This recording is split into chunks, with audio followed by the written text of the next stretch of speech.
Buenas tardes a todos. Good night, good evening, everyone. Thank you for joining us. We appreciate your patience as we set this up here. Technically, we wanted to get Professor Mueller all set up. He's got his presentation ready to go. You probably see it there on the screen. And it's a topic that he has dealt with here at the Agrupación probably a year ago, he was saying. And he's been able to update it with some recent information. He's very well versed in this, as many of us know. Professor Mueller, is a physicist professor at FIU. So this is a topic that is very near and dear to him and one that he understands thoroughly.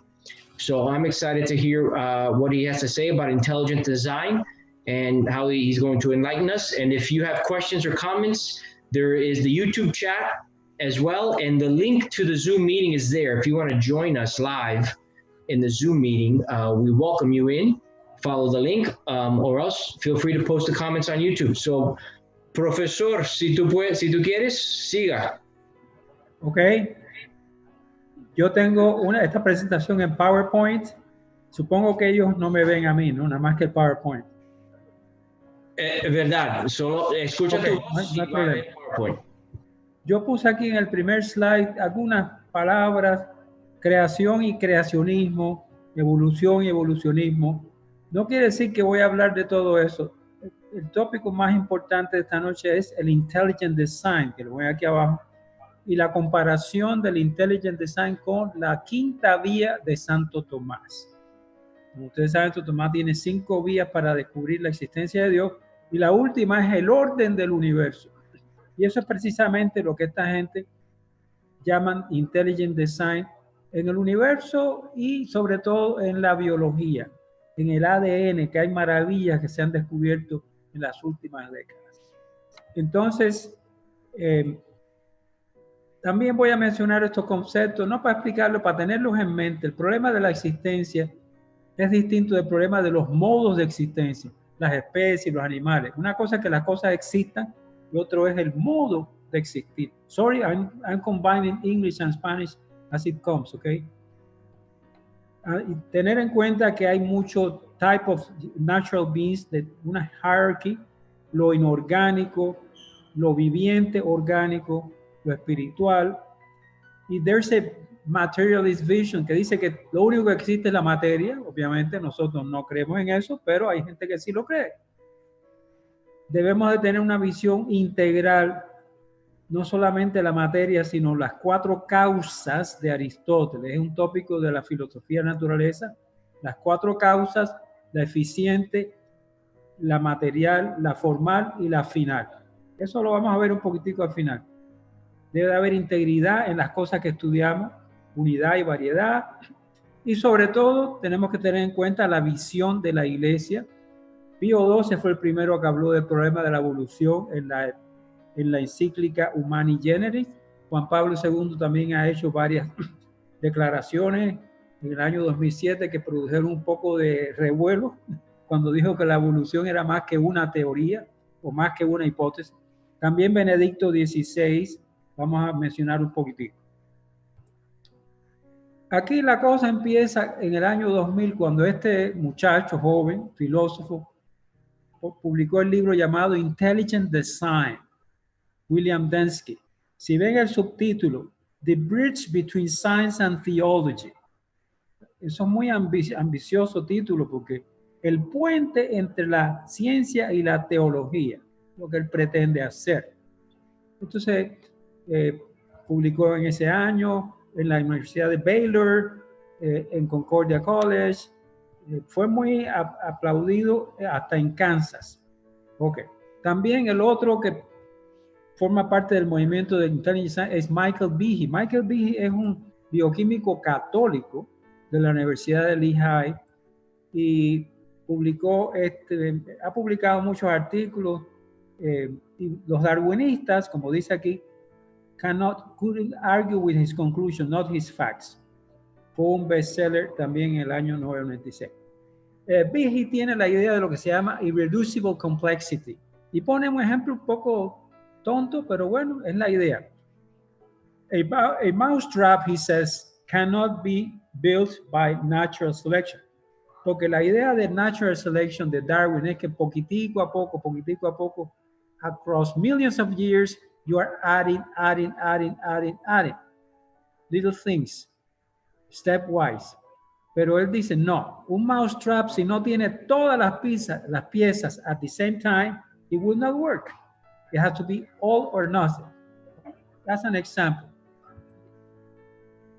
Another example he quotes from real life is the famous flagellum que tienen algunas bacterias. This is almost like a motor. This is a real life structure.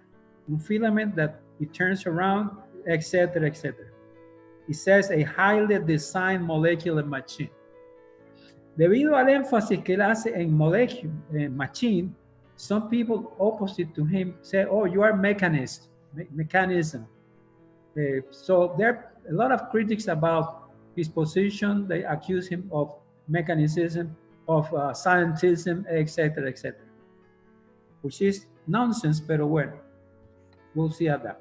Now, I want to quote here a Jesuit priest called Father Wasman, who discovered the golden ratio in the insects. Father Cartaya published hace un año, algo así, a little booklet called 25 Jesuits, Knights of God. Uno de ellos, el padre Wasman, was called el padre de las hormigas. Y entonces, él descubrió esto que se llama la proporción áurea en los insectos. ¿Qué quiere decir eso? Cuando tú comparas, when you compare the length with the width, you get this magic number 0.618, which is a very famous number in mathematics. All these insects, he said literally this, rich harmony. Esta armonía, eco de las inmutables leyes de verdad y belleza que desde toda la eternidad reposan en el Espíritu de Dios. Eric Bassman. So, Rodolfo. Rica armonía, eco de las inmutables leyes de verdad y belleza. So, he said that through these insects, you can see truth and beauty from all eternity in the Spirit of God. Okay. Muy bonito. Talking about this design in nature. ¿Qué cosa es el golden ratio? Bueno, it won't hurt if I tell you this. If I tell you, how do you find this mathematically? Suppose you have a line whose length is 1, and you are going to cut it in two parts, small part and the rest. So this is x and this is 1 minus x. The idea is that x is in between the middle proportional. 1 is to x, as x is to 1 minus x. When you solve this second degree equation, you get this magic number, 1.618. It's called phi. Don't confuse it with pi. Pi is 3.14, etc. Phi is actually the last part, 0.618. It has been calculated and has been used in many other geometrical figures. For example, la espiral logarítmica o de Archimedes, logarithmic spiral, has that number here in the mathematical formula.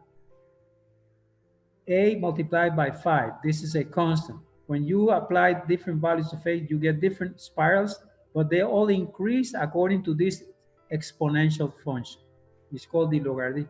So what? What am I talking about this? Because this exponential logarithmic function, this is another representation, very interesting. You can have a little square, 1, 1, then 2, 2 is 3, 3 and 3 is 3 by 3. This is 3 and 2 is 5, 5 by 5, etc. Those numbers 1, 2, 3, 5, 8, 21 are called the Fibonacci numbers. Okay, it's another way of representing the spiral. Here's a 5 with all these decimal numbers, 500 places. Okay. Now, in art, they say that this is a pleasing proportion. For example, in the Parthenon, all these are indications of where do you find this ratio in the different columns, base, etc., etc. Also, amazingly, Salvador Dalí, when he drew his Last Supper, beautiful Last Supper, he used the golden ratio 1 for the height and 1.618 for the width. Not only that, this dodecahedron, which has 12 sides, each one of 5 pentagons, the area related to the volume is also the golden ratio. I don't know how Salvador Dali got this idea, but that's what he did. For some reason, apparently this ratio is beautiful, it's pleasing. For example, even in nature, you have this fossil, Jurassic ammonite. 270 million years ago, it has this spiral, which follows the same mathematical formula. And amazingly, even in modern times, the Nautilus of our times is also a spiral, logarithmic spiral. So you see how in different realms of art, of nature, and even in the sunflower, the disposition of this inflorescence, the fluorescencia, follows this ratio. And even in galaxy, the pinwheel galaxy, all the spiral galaxies have this structure of the logarithmic spiral. So this is a sweeping view of all these natural, artistic, mathematical things. It's telling us about the unity of the universe is something that you see intelligence there, unless you're blind, okay? Okay, so this is just a quotation of this beautiful golden ratio that Father Wasserman discovered in insects to begin with. Let me talk now about the 4 famous conic sections discovered by the Greeks in ancient times. If you have a cone and you cut it horizontally, you produce a circle. If you cut it inclined, you produce an ellipse. If you cut it parallel to the side, you produce a parabola. And if you cut it perpendicular, you have an hyperbola. Those are famous 4 conic sections or curves. The circle, the ellipse, the parabola, and the hyperbola. Okay, so what? Pure mathematics? Not quite. In physics, for example, when you throw a ball, it describes a parabola.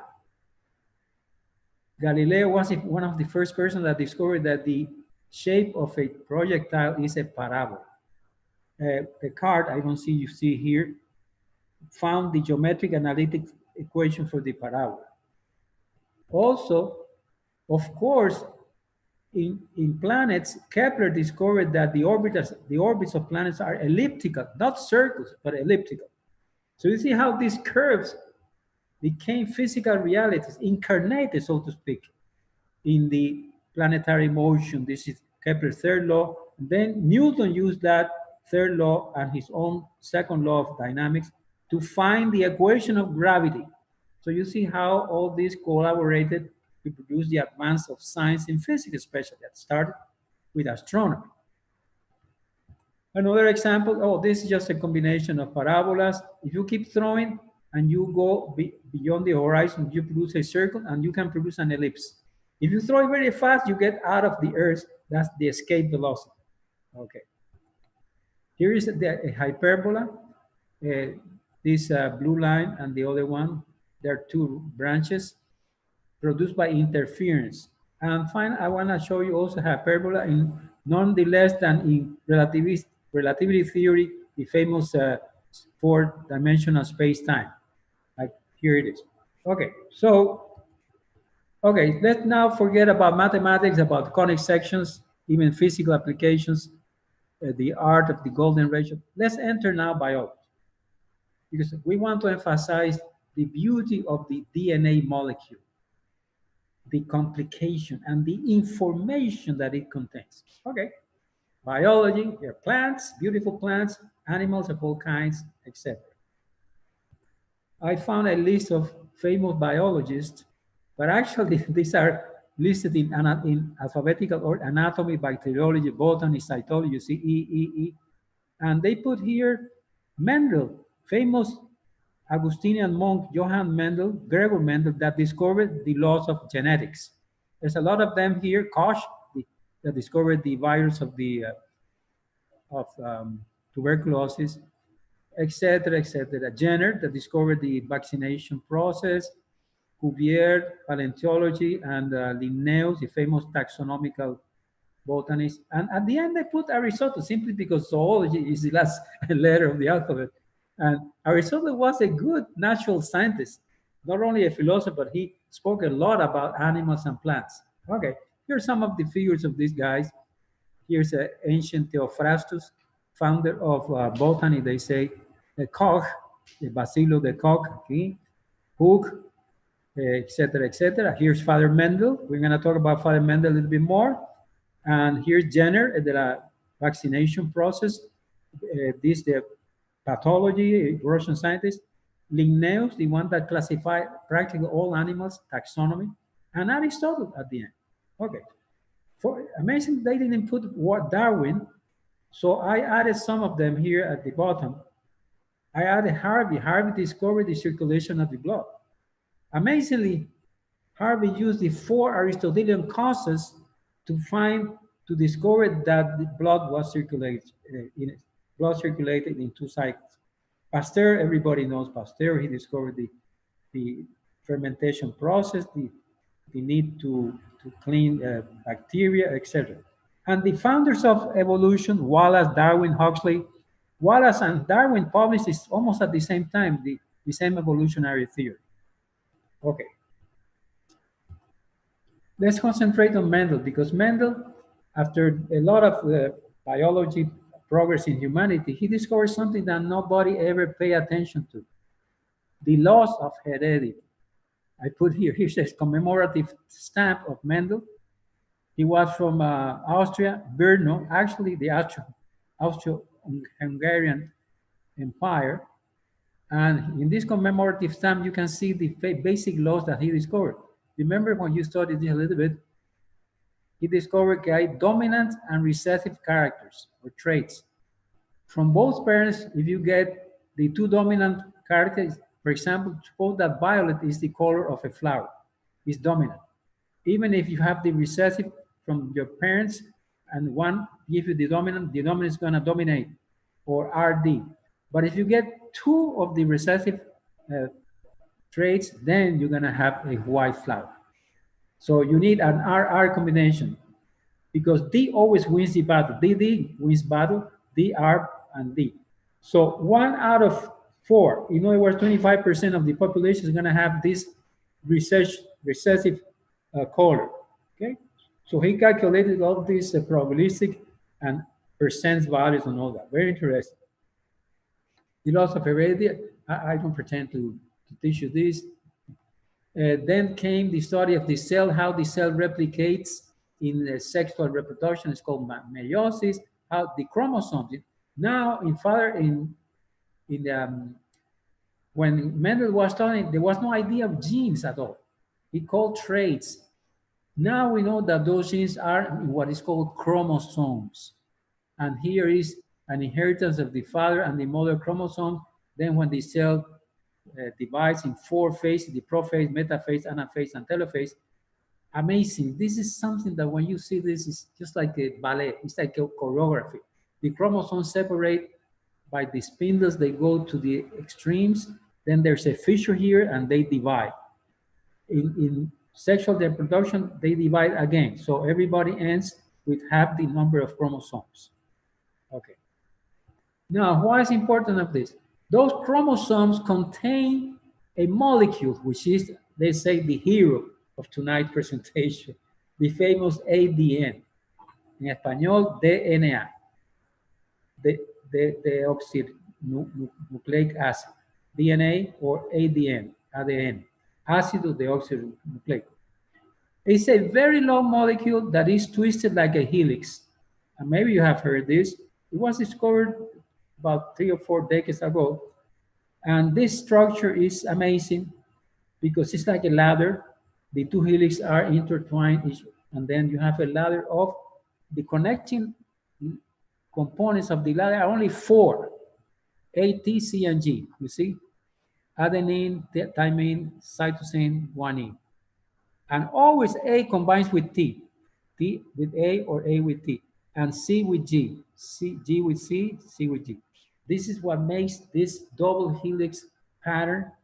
Here I put a linear structure of the ADN, DNA, etc., etc. Okay. There's other figures I have here about DNA to understand a little bit what's the function of DNA. DNA is in the nucleus. Then it's gonna go out of the nucleus, and a little machine called the ribosome is gonna read all the bases, A, T, T, G, A, whatever, of that DNA. Before that, the DNA is duplicated. This is a fabulous thing. It's like you don't send the original, you make a copy and then you send out the copy, right? It's a safeguard procedure. But the copy also have the same structure. It's called the messenger RNA. They go out of the nucleus, and that messenger RNA, or it's called transfer RNA, is gonna be read. Imagine that this is like a typewriter. It's like a remote is gonna go along the ribosome. It's gonna read every one of those 4 letters, A, T, G, whatever, okay? And then according to the sequence of those letters, you're gonna synthesize a protein, which is a combination of amino acids. There are about 20 amino acids, so you have to put in order, in the correct order. If you don't have the correct order, you get it wrong, you get a genetic disease. A little bit more, okay, DNA replicate, this is the process of replication. DNA, I copied this from the internet. DNA replicating itself, and I say itself with what brain? Who decides how to do this? So it unfolds, and then a new one comes with the same combination, GC, GC. You know how I remember this? AT, I call Antiguo Testamento, and CG, Coral Gables. That's my own stupid mnemonic device, okay? So you get a new branch here by the complementarity of those combinations. Okay, more of this. This is to show you the whole process from transcription, DNA splits, and then messenger RNA. And amazingly, you need to have a lot of things, RNA here, the columns, and finally, this ribosome reads all these sequence of codes, codon, in the messenger RNA, and according to every 3 of them, you're gonna get an amino acid. So this is the code. Every 3 of them calls for a certain amino acid out of the 20. There's another one that shows you that you need enzymes to do this. Not only DNA, you need helicase, you need primase, you need polymerase. Okay. In other words, I think this is a problem of chicken and egg. What came first? The DNA or the enzymes? Because all proteins are made by DNA. So enzymes have to be made by DNA. But if if the enzymes are needed for the structure of the DNA, I don't know what came first. That's a problem that I have. Okay. So now this, I want to stop here momentarily. This is a codon where you have AGU. Oh, sorry, now the T becomes a U. The T thymine becomes uracil, but it's the same idea. You have either uracil, cytosine, adenine, or glycine. Okay. Now, look at this. Pay attention to this because I found this fascinating. So here is the last ribbon that's going to be read by the ribosome. Here's the ribosome, the transfer RNA in the ribosome. Then you have AGU, the complementary anticodon UCA. Yeah? Now, look at this picture. The first letter is either UCAG. Okay. The second letter is either UCAG. If the first is U and the second is U, then you get amino acid phenylalanine or leucine. If the first is U and the second one is C, then you get serine. If the first is U and you get A, adenine, then you have tyrosine. So the first 2 tells you can crisscross the column and row and you get the amino acid. But the third one is what decides which one is which. For example, let's look at this. YAGU is a code for serine. Let's find it. A is here, G is here. Oh, you see that A and G crisscross and serine. But it could be also arginine. What decides that? The last letter, the U. Oh, so A, G, and U is serine. So magically, I have no other word, serine is attached to the last part of the RNA. What is the relation between these 3 letters and the amino acid serine. There's absolutely no physical force, no nothing. It's just a code. It's like if you are reading something and if you read AGU, okay, bring me a serine. If you read UAC, bring me a tyrosine. So for every amino acid, you have these 3 letters. Okay? So this is called information. It's a code. It's like SOS. Okay, SOS, what's it mean? Telegraphy. Dot, dot, dot, line, line, line, dot, dot, dot. Oh, it's a code invented by man, by intelligent person, which means SOS, save our ship. So it's even a double code. The code needs intelligence to be produced and to be understood. So the people that constructed this graph, this table, have to have studied this carefully and see what goes with what 3 letters in the transcription, and they found that. So you need intelligence to discover this because it has been made by intelligence. Language is not a physical product. Let me show you what I'm gonna put an example later. Do they know what is the origin of this genetic code? I have a book in my home, it's a huge book, 100,000 pages long, published in 2008, molecular biology. In page 1911, it says, the origin of the genetic code remains a puzzle. They don't know why is this. Who in the world invented that these 3 letters is this amino acid? These other 3, it's just like a Morse code. It's a code. They suggest 4 different hypotheses, but none have been proven scientifically. Okay. So this atheist of the 20th century, Anthony Flew, he abandoned atheism. He became a theist in 2004, looking at the evidence, the marvel of ADN or DNA. Anthony Flew. However, the discoverers of DNA, Watson and Crick, are still atheists. It's amazing. They have the same evidence. They discover it and they don't realize what is this intelligence behind a code. It's information. It's not physics, it's not chemistry, it's information. Let me tell you what I mean.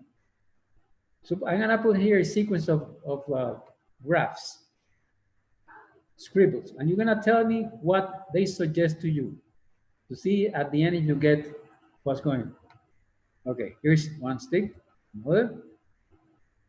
I'm simulating Darwin's method. He said, oh, everything is by little thing, millions of years, you put little things and you get a complicated organism. So let's see what happens. Okay, any suggestion? What could this be? Well, maybe a fence or whatever. Now I put a little arc there, another one here. Okay. Now I'm gonna put this 2 horizontal lines. Does it suggest something already? Is it an object or a word? It's a word, fish, okay? Now, when you get this, the meaning of fish, it's an abrupt meaning. You don't fabricate the meaning by the first thing, the second thing, little by little. The meaning is like the soul of the word. The meaning, in Spanish, we have a beautiful word, significado. The word signifies something else, it's pointing to something else, which is not these letters. It's the actual object called fish, the fish. The words has nothing to do, it's not the materiality of the fish, it's not material cause. It's an intellectual interpretation of that code, in this case, a language. And the 4 letters of the ADN is a language. For example, in other language, fish is poisson in French, or pesce in Italian, or riba in Russian, or ictus in Greek. I found this in the internet. Japanese, this is the word for fish in Japanese. No, sorry, in Chinese. Okay. Now, let's do a little reflection from Benedict XVI, when he was Pope. He gave this famous Regensburg lecture, which produced a lot of turmoil among the Muslims because he quoting an ancient Byzantine emperor, they were offended. But anyway, at the end of the lecture, he says, As I have attempted to show, modern scientific reason, which with its intrinsically Platonic Cartesian element, bears within itself a question which points beyond itself and beyond the possibility of its method. This is complicated, I'm going to explain it. Modern scientific reason quite simply has to accept the rational structure of matter without explanation, and the correspondence between our spirit and the prevailing rational structures of nature as a given. That's it. No explanation on which its methodology has to be based. Yet the question is why this has to be so? This question is a real question, and one which has to be remanded by the natural sciences to other modes of and planes of thought, to philosophy and theology. Okay, remanded, strange word, it means to send, plantear en español. La deben plantear a otros ámbitos más amplios y altos del pensamiento. So what is he saying here? Science itself is seeing something that is mathematical, Platonic, Cartesian, that is rational. Its method is rational, scientific reason. And now that rationality in the structure of matter, they cannot explain. Why nature is rational, why it agrees with our spirit, with our reason. Aren't you surprised about that? No, they take it for granted. And the Pope Benedict says, this is a question. You have to answer why this is possible.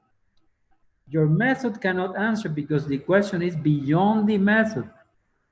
You need to go to a higher plane of thought, to philosophy and theology. Okay?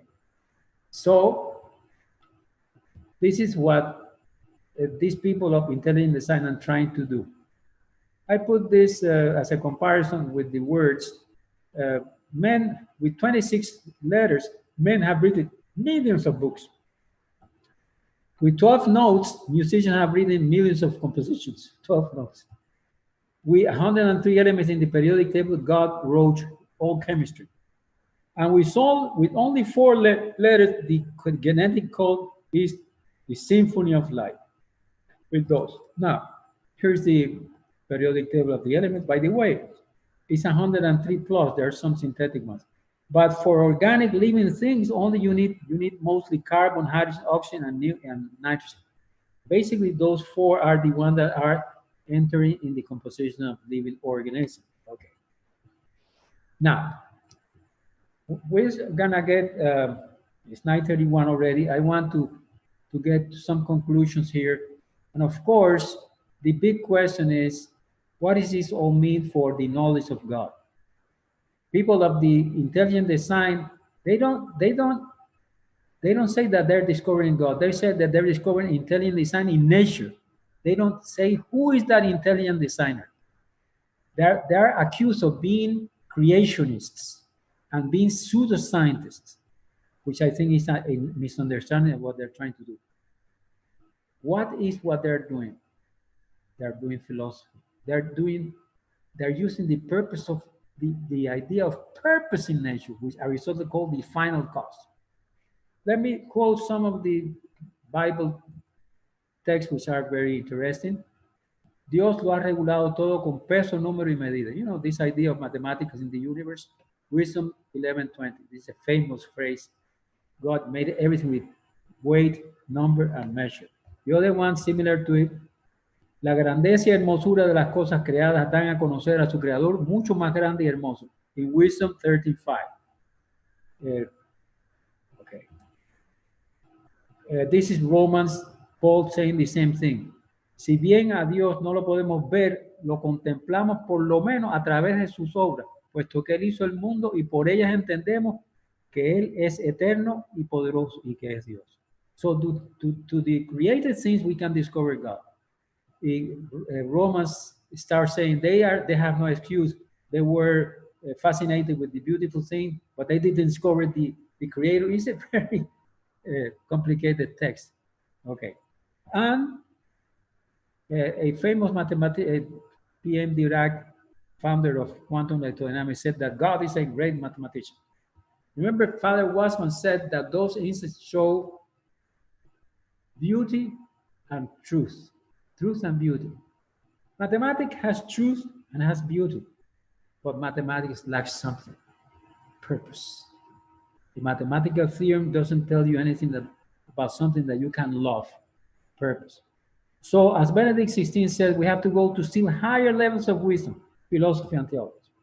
Okay, in this higher level of wisdom, I dare, because that's the topic of the presentation, the fifth way of Thomas and intelligent design. The argument, or the discussion rather, the debate is that Catholic intellectuals, priests, theologians, philosophers say, no, intelligence has nothing to do with St. Thomas. In fact, they are mechanistic, they are scientific, they only use science. That's misunderstanding. Let's read the fifth way as St. Thomas writes it. Let's write it. Let's read it. I know it's a little bit late, but let's pay some attention to St. Thomas. He says, in English, we can read it. The fifth way is taken from the governance of the world. Look, the governance is not creation, it's providence. We see that things which lack intelligence, such as natural bodies, act for an end, the final cause, the purpose. And this is evident from their acting always or nearly always in the same way, so as to obtain the best result. Hence, it's plain that not fortuitously, but designedly do they achieve their end. It's not chance, it's design. Now, whatever lacks intelligence cannot move towards an end, unless it be directed by some being endowed with knowledge and intelligence, as the arrow is shot to its mark by the archer. Use this comparison. Just like an arrow is directed by an intelligent archer, so everything is directed by an intelligent being. So therefore, some intelligent beings exist by whom all natural things are directed to their end, and this being we call God. This is the Summa Theologica 1, 2, 3. Okay, first part, second question, etc. I have a lot of text here. Let me see if this is too much, perhaps, for the moment. So I have this sort of provisional conclusion in Spanish. Lo que requiere inteligencia para comprenderlo, para ser entendido, requiere aún más inteligencia para ser creado. So, you know, when you study physics, complicated things, mathematical things, or even biology, you need intelligence. Now, how can something that requires intelligence to be understood, to be decodified, to be understood, it's going to be produced by chance, which is the negation of intelligence? How something that shows that requires your intelligence to understand is going to be produced by non-intellectual process, which is the stepwise chance product of natural selection? No. Things require more intelligence to be created. Like an inventor is more intelligent than the person that uses the gadget. That's a provisional conclusion. So I wanted to discuss this. If you have any question that Eric maybe have notated. I know that this is a complicated topic. I don't know if we should maybe have another session about discussing these things, because I want to read as much as I can of St. Thomas. So there's a crisscross of ideas here. I presented to you the intellectual aspect of DNA as a code, as information. Look at the word information, information. Form is what Aristotle called the formal cause. There are four causes: the efficient, that produces the thing; the material, the formal, which is the living thing, the unity of the thing; and the end, the purpose. This is all about purpose. Evolution has no purpose. It's not directed by any intelligence. Do you mean evolution or natural selection? Because in general, evolution is a combination of mutations. Well, I wanted to clarify a point, because I think the church says there is room for evolution in the plan of God. I see the issue not so much as whether evolution is or is not, but whether evolution is a result of natural selection, random processes, or is a result of intelligent design.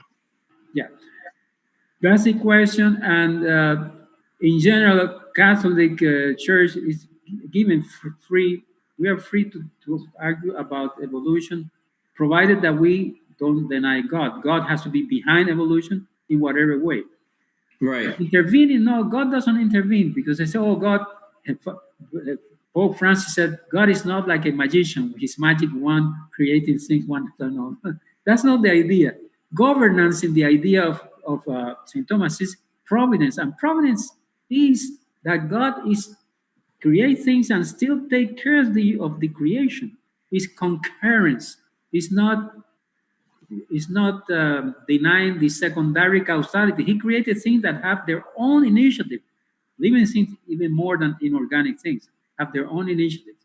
Now, everything that happens that has an end, and it's obvious that the end, especially in the other quote that I didn't put, it says, St. Thomas said, it's impossible for things contrary and discordant, things that are opposite and discordant, to fall into a harmonious order always, for the most part, except under some one guidance, assigning to each and all a tendency for a fixed end. And this doesn't violate the independence or so-called autonomy of nature. Secondary causes in nature are still valid. But behind that, the purpose is packed already in God. Well, I get what I'm struggling with is you have two classes of people, but all looking at the same thing, the Fibonacci sequence. They look at the order, the canonical structures, the golden ratio. We see a lot of this order in nature. We see the complexity of DNA, of molecular biological creatures. We see this complexity, but yet some of us will see in it an intelligent design. Some of us will see in it a random order of processes. Where is the disconnect between two individuals looking at the same set of facts, if you will, and coming to two separate conclusions? Well, that's precisely because of a lack of understanding. In other words, the problem of chance, as St. Thomas says very well, it's impossible that discordant things form a harmonious order. It's very interesting how St. Thomas says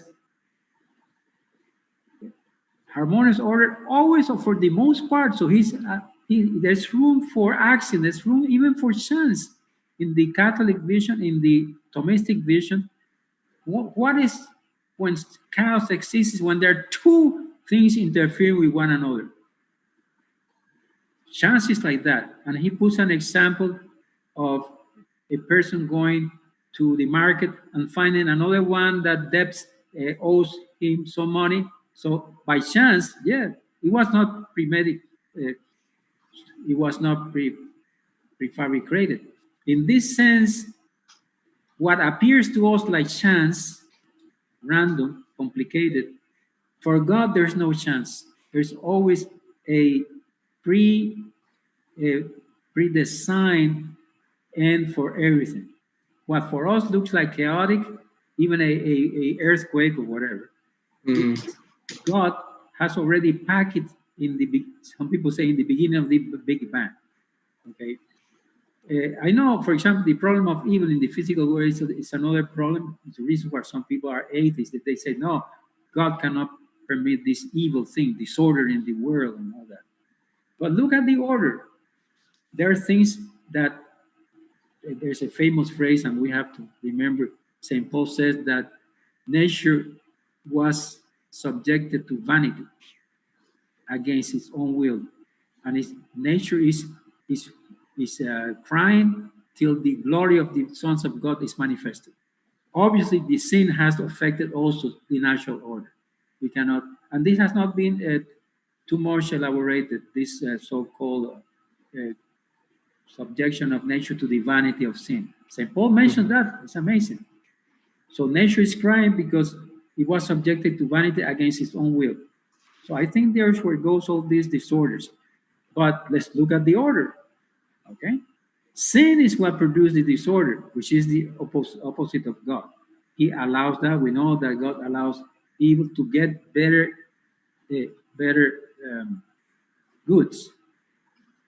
Remember the famous phrase of St. Augustine, oh, happy fault that deserves such a good redeemer.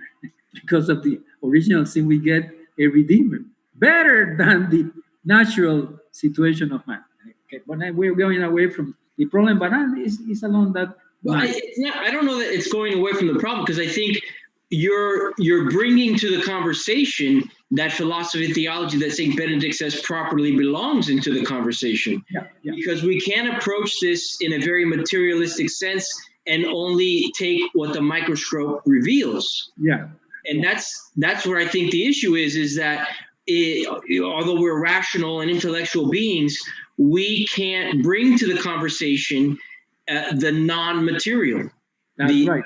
That non-material, we don't understanding. No, it's not only, look, 4 causes: material, formal, final, and efficient. The evolutionists or scientists in general are materialistic because they only pay attention to the material composition of things. They forget that things have a unity, which is called the form. Especially in living things, that form is called the life principle. Of course, in man is the soul, the source of his intelligence, his spirit. If you forget the formal cause, you forget about everything that is living, that is spiritual, etc. So it's a concentration, it's a reductionism to see only chaos or chance and material things. And especially they ignore the final cause, the purpose, which is, everybody knows, you don't have to be a wise person to know that the eyes are for seeing, the ears for hearing, the teeth for grinding. I mean, common people know all this by common sense, okay? But this final cause or this purpose in nature, these people, the intelligent design proponents, are talking about that. Yeah. Without falling into creationism, without falling into bringing God at every turn of creation, like a puppeteer. And it's not, and this discussion is not something that just belongs in the classroom, if you will, because this idea of not understanding the final cause or affects our society. And one of the things that come to mind is gender dysphoria. Individuals that are born as a man but want to become women, or vice versa.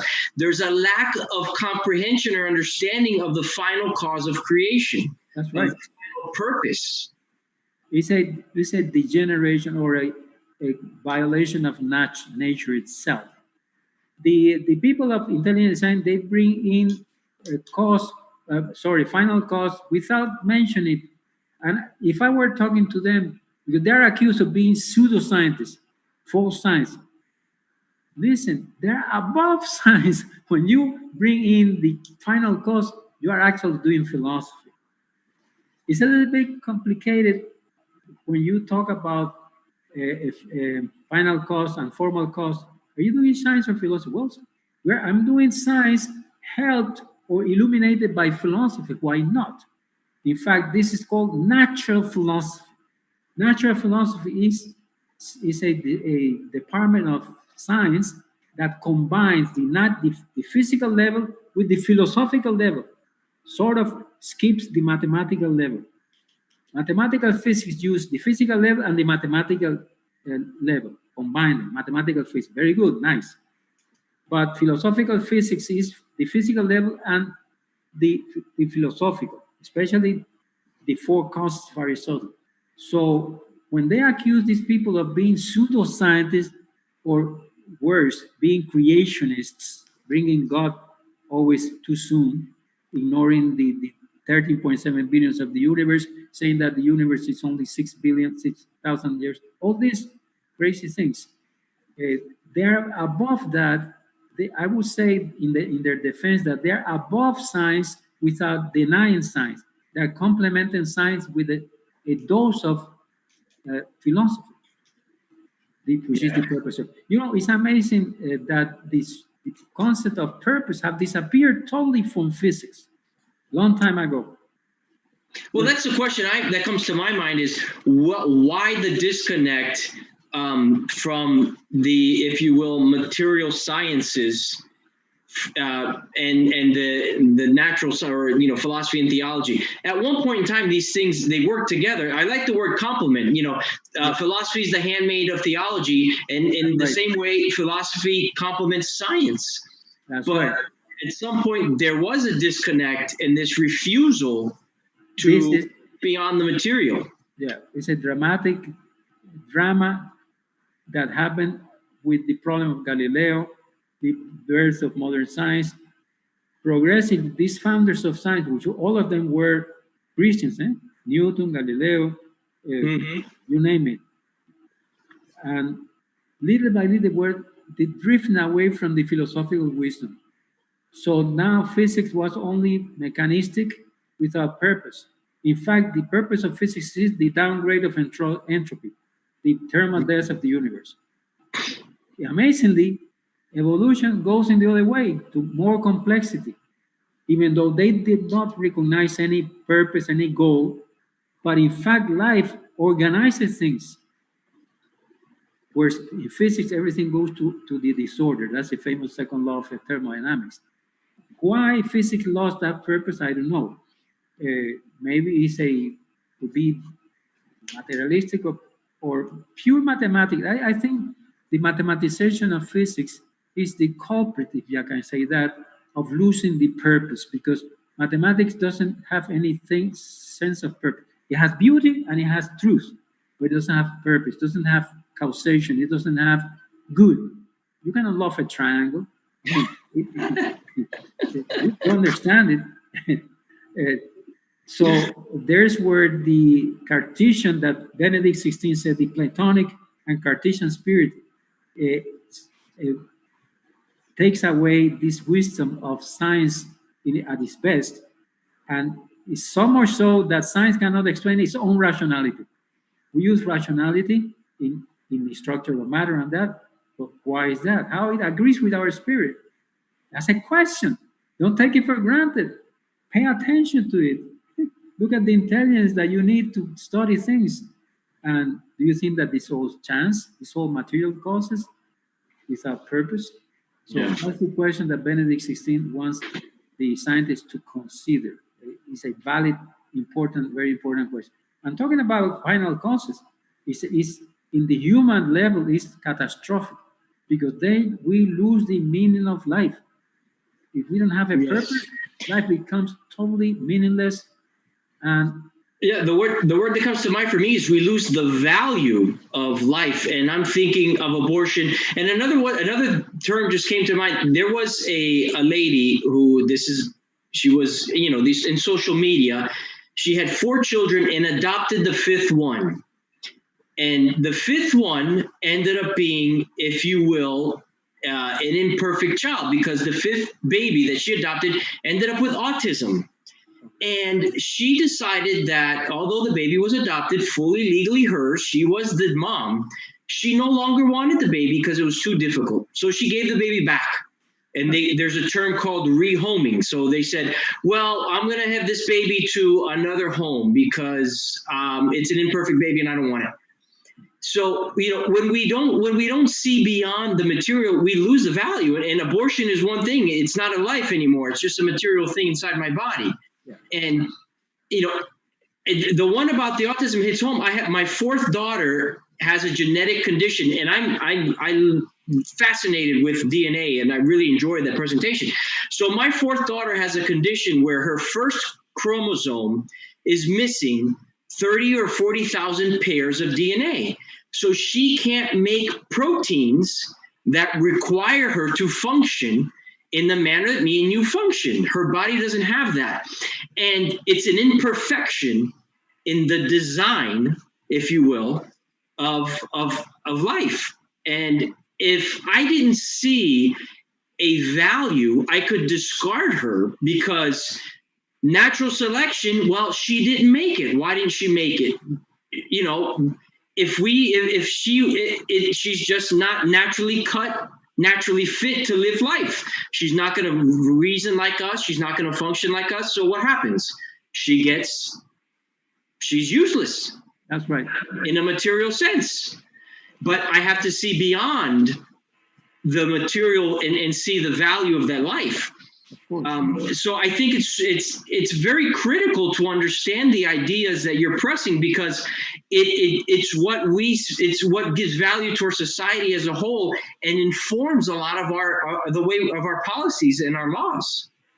Completely, and it can lead to all kinds of human abuses like eugenics, killing the worst breed of people. This happened. It's actually happened in the Nazi regime had eugenics. But not only the Nazis did that. In America, before the Nazism started, they had eugenic groups and tendencies to eliminate people because they don't have the blonde eyes or whatever, the blonde hair, or they are defective, whatever. This is amazing. And as a consequence, a direct consequence of the idea of natural selection. I agree. It's just, final cause is the reason of morality. Very good. Bueno, Mueller, I think we'll end here. Excellent presentation. I really enjoyed it, and I know our folks watching also enjoyed it. Thank you for enlightening us on the beauty of nature and seeing the design. And it's just amazing how science discovers these things. I think we have to really appreciate the ability of science and modern instruments to see the wonder of nature and the design that is there, from the golden ratio, and how, it's just beautiful that we can, as a species, can see value in certain things, and they all have these similarities, like in the golden ratio. For some reason, our brains are captivated by things that have that. And not only that, we are made to recognize that, because the only way that things go back to God is when we recognize that God made them. Right. God doesn't create things to throw them away. God needs to create an intelligent being that, recognizing that he did this, creation goes back to God. So man is the person, the being that returns creation to God by simply acknowledging that God made everything, adoring him, admiring him. That's our purpose. Como diría San Ignacio, el principio y fundamento. We are here to understand that everything was made by God and acknowledge him, adore him, and through that save our souls. Very good. Bueno. Okay. Thanks again. For all those watching, if you haven't subscribed to our channel, just below on the right of the video that you're watching, there's a red subscribe button. If you will, hit that button and you'll get notifications of our videos. Bueno, buenas noches a todos. Francisco, buenas noches. Gracias. Muchas gracias a ti, Eric. Y hablamos. Abrazo a todos. Chao.